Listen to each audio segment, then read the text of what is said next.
আমি ভিক্ষা করে ফিরতেছিলেম গ্রামের পথে পথে। তুমি তখন চলেছিলে তোমার স্বর্ণরথে। অপূর্ব এক স্বপ্ন সব লাগতেছিল চক্ষে মম। কি বিচিত্র শোভা তোমার, কি বিচিত্র সাজ।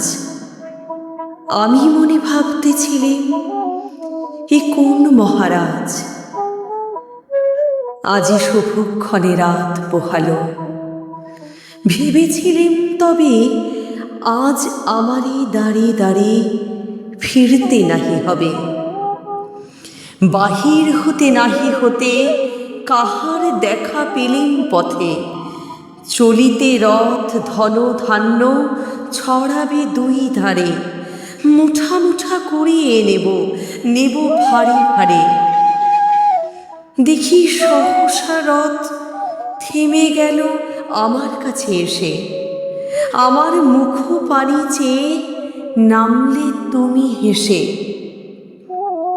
দেখে মুখের প্রসন্নতা জুড়িয়ে গেল সকল ব্যথা।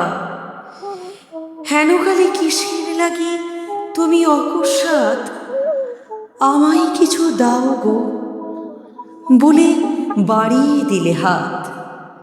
মুড়ি এ কি কথা রাজাধিরাজ, আমায় দাও গো কিছু। শুনে ক্ষণকালের তরে রইনু মাথা নিচু।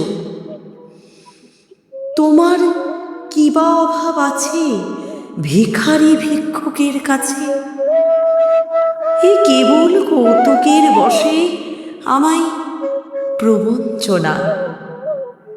ঝুলি হতে দিলেন তুলে একটি ছোট কণা।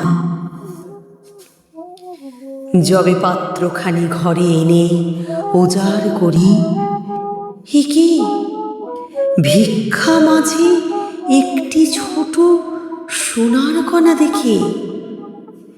দিলিম যা রাজ ভিখারিরে স্বর্ণ হয়ে এলো ফিরে। তখন কাঁদি চোখের জলে দুটি নয়ন ভরে। তোমায় কেন দিইনি আমার সকল শূন্য করে।